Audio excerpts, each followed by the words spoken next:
Hello students, this is your SST teacher Shikha and SST fifth के chapter 11 में आज हम पढ़ने वाले हैं नीड फॉर ट्रांसपोर्ट का चैप्टर, जिसमें सबसे पहले हम चैप्टर की एक्सप्लेनेशन पढ़ेंगे। उसके बाद हम चैप्टर की एक्सरसाइज को सॉल्व करेंगे, जिससे आपको कंप्लीट चैप्टर का कॉन्सेप्ट अच्छे से समझ में आ जाए। So without wasting any more time, let's get started. So students, this is our today's chapter number 11 and the name of the chapter is need for transport। इस चैप्टर में हम पढ़ेंगे ट्रांसपोर्ट की नीड के बारे में। तो सबसे पहले लर्निंग ऑब्जेक्टिव्स में देखते हैं आज हमें कौन कौन से टॉपिक पढ़ने हैं। Roadways, railways, waterways and Airways, ये चारों टॉपिक आज हम अपने इस चैप्टर में कवर करेंगे। लेट्स वार्म अप सेक्शन में देखते हैं हमें कौन सी एक्टिविटी परफॉर्म करनी है। Can you name a means of transport that can be used over both land and water। क्या आप किसी ऐसे मीन्स ऑफ ट्रांसपोर्ट का नाम बता सकते हैं जो लैंड पे भी चलता है एंड वाटर पे भी चलता है? तो इसका नेम आपको यहाँ पे लिखना है। चलिए student, main chapter reading start करते हैं। जैसे पीपल को एक जगह से दूसरी जगह पे जाने की नीड होती है, ऐसी जो गुड्स होता है, जो सामान होता है, उसको भी एक जगह से दूसरी जगह पे पहुंचाने की नीड होती है। ट्रेडिंग पर्पज से हमें गुड्स को एक जगह से दूसरी जगह पहुंचाना होता है। और ये जो नीड थी हमारी, ये पहले टाइम से, जो अर्ली मैन था, तब से चली आ रही है। अब जो ट्रांसपोर्टेशन है वो इस काम में एक बहुत इंपॉर्टेंट रोल प्ले करता है, क्योंकि जो ट्रांसपोर्टेशन है वो किसी भी नेशन की ग्रोथ एंड इसकी इकोनॉमी को बूस्ट करने के लिए काफी ज्यादा इंपॉर्टेंट होता है। अब नीड उठती है कि जो गुड्स हैं वो एक जगह पे प्रोड्यूस किए जाते हैं, दूसरी जगह पे उनको सोल्ड आउट किया जाता है, वो कंज्यूम किए जाते हैं। रॉ मटेरियल को भी एक प्लेस से दूसरी प्लेस पे ले जाया जाता है और वहां पे उनको यूजफुल प्रोडक्ट में कन्वर्ट किया जाता है। उसके बाद इन प्रोडक्ट्स को मार्केट में भेजा जाता है डिस्ट्रीब्यूशन के लिए, और इसके लिए भी हमें ट्रांसपोर्ट फैसिलिटी की ही नीड होती है। और पहले समय में क्या होता था, एंशिएंट टाइम्स में जो मैन है वो एक प्लेस से दूसरी जगह कैसे जाते थे? पैदल जाते थे, ऑन फुट जाते थे, और वो जो सामान था अपनी बैक पे कैरी करते थे। इसको इजी बनाने के लिए उसके बाद स्लेजेस का इन्वेंशन हुआ, व्हील का इन्वेंशन हुआ, और उसके बाद जो एनिमल्स थे उनका डोमेस्टिकेशन स्टार्ट हुआ, और फिर एनिमल्स की बैक पे ये सारा सामान जाने लगा। अब जो इन्वेंशन ऑफ व्हील था वो एक रिवॉल्यूशन था ट्रांसपोर्ट सिस्टम में, क्योंकि आज तक भी जितने हमारे मीन्स ऑफ ट्रांसपोर्ट है, व्हीकल्स हैं, सभी में व्हील्स का यूज होता है।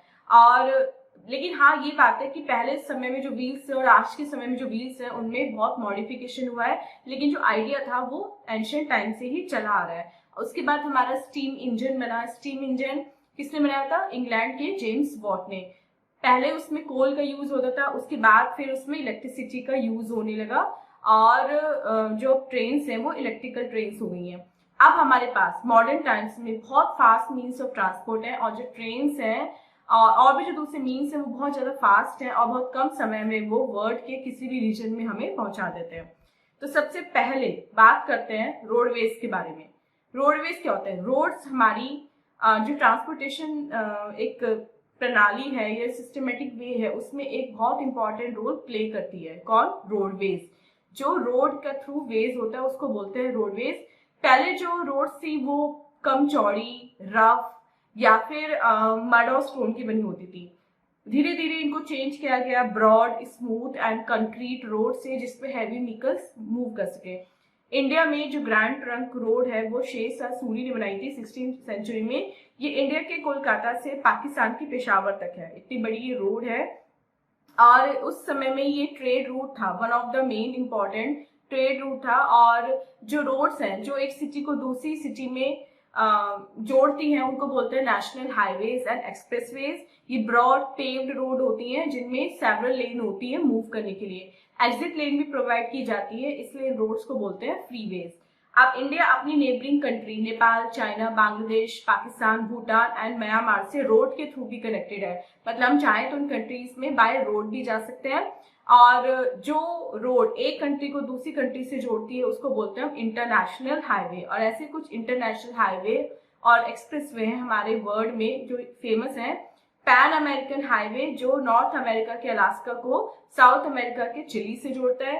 द ट्रांस कैनेडियन हाईवे जो पैसिफिक ओशन और अटलांटिक ओशन के बीच है। The Australian trans continental highway, the Burma China highway, Saint Thomas expressway USA, Allen expressway Canada and Jingzhu expressway China. ये हमारे वर्ल्ड के टॉप मोस्ट एक्सप्रेसवे और highways में से एक है। कुछ अगर इंडियन हाईवेज की बात करें तो गोल्डन क्वाड्रिलेटरल सिस्टम जो है वो एक नया हाईवे है जो 4 मेट्रो सिटीज को कनेक्ट करता है हमारी कंट्री की। इसकी टोटल लेंथ है 5846 किलोमीटर और ये 4 मेट्रो सिटीज हैं Delhi, Mumbai, Kolkata and Chennai. Indo Tibetan road जो है वो इंडिया को चाइना से कनेक्ट करती है थ्रू तिब्बत। नेक्स्ट पढ़ते हैं रेलवेज के बारे में। ट्रेन्स मेन मीन्स है पब्लिक ट्रांसपोर्ट का, वो लार्ज स्केल मूवमेंट में इन्वॉल्व होती हैं जिसमें गुड्स एंड पैसेंजर्स दोनों ट्रांसपोर्ट होते हैं, दोनों ट्रैवल करते हैं। अब जो रेलवे इंजन है वो डीजल एंड इलेक्ट्रिसिटी पे वर्क करते हैं। अभी जो रेलवेज में डेवलपमेंट है ये बहुत इंपॉर्टेंट रोल प्ले करता है वर्ल्ड की डिफरेंट इंडस्ट्रीज से रॉ मटेरियल मंगवाने में या कुछ और इंपोर्ट एक्सपोर्ट करने में। और ब्रिटिश ने हमारी कंट्री में फर्स्ट टाइम रेलवे इंट्रोड्यूस किया था बिटवीन मुंबई एंड ठाणे इन 1853 और इसका टोटल डिस्टेंस था 30 किलोमीटर।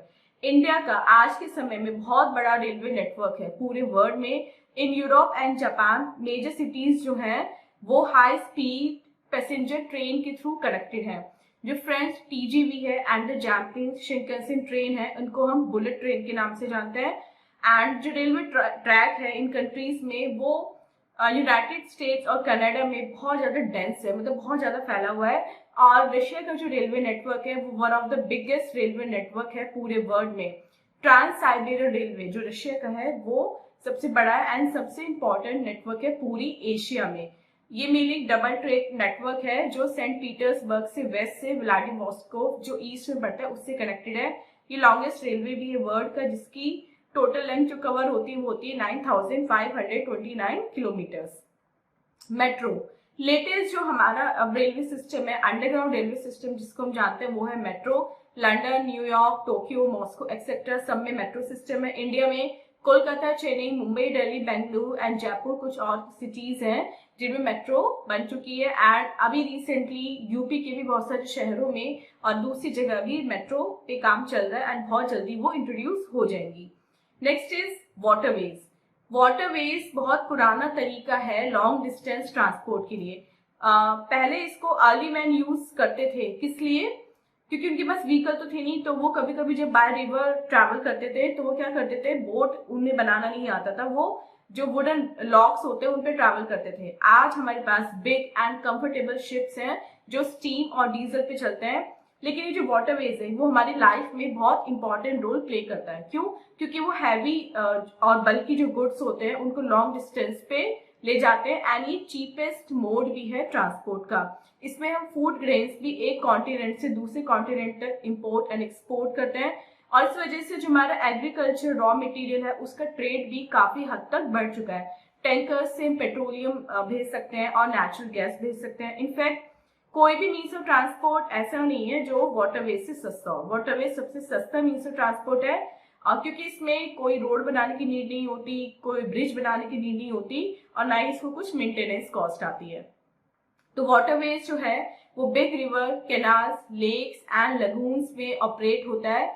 हमारे यहाँ इंडिया में बहुत सारे सी पोर्ट्स हैं जहाँ शिप लोड होते हैं और अनलोड होते हैं।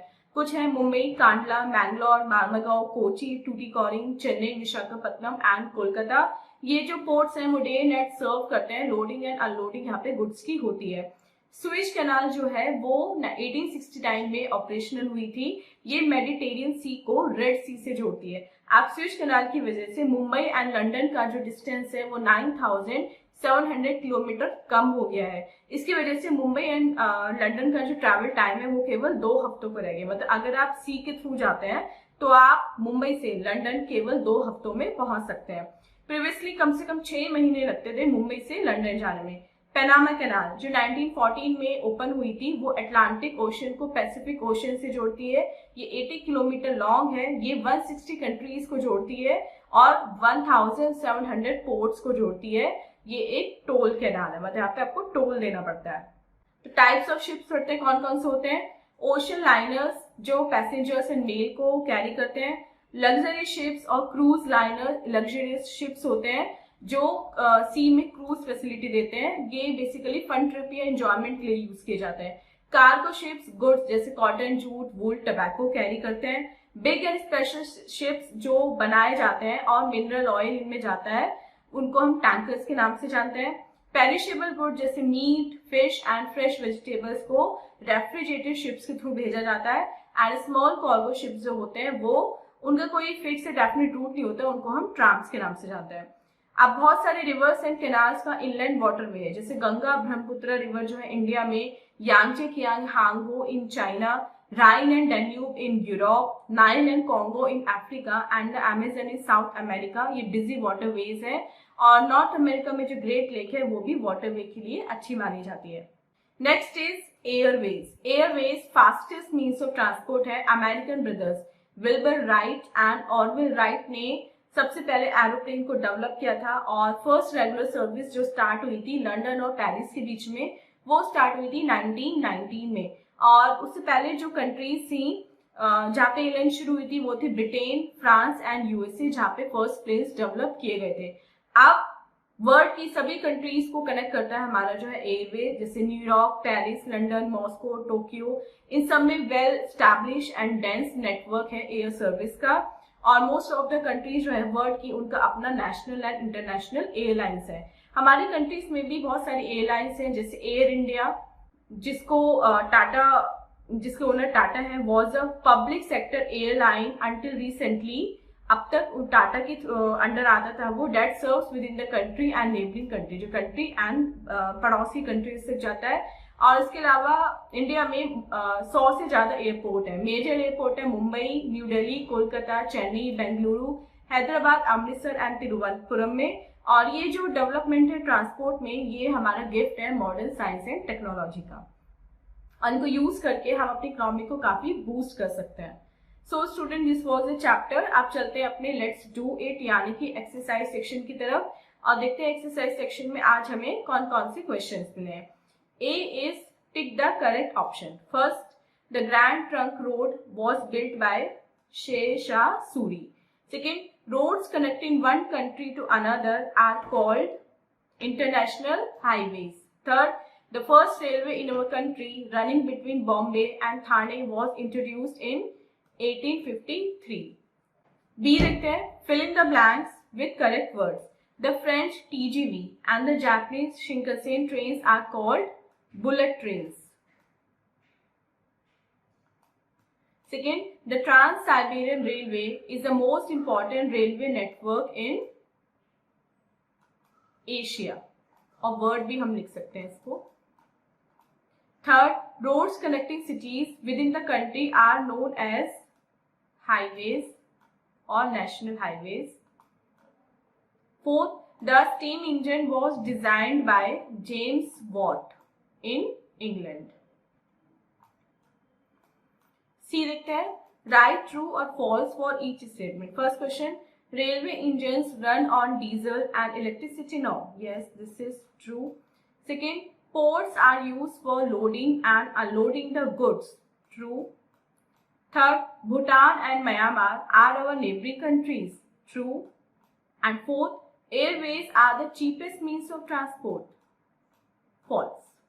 So student, this was the exercise. I hope आपको complete chapter with exercise अच्छे से समझ में आ गया है। And this was our today's video. मिलते हैं अपने next video में इसे next chapter की explanation के साथ।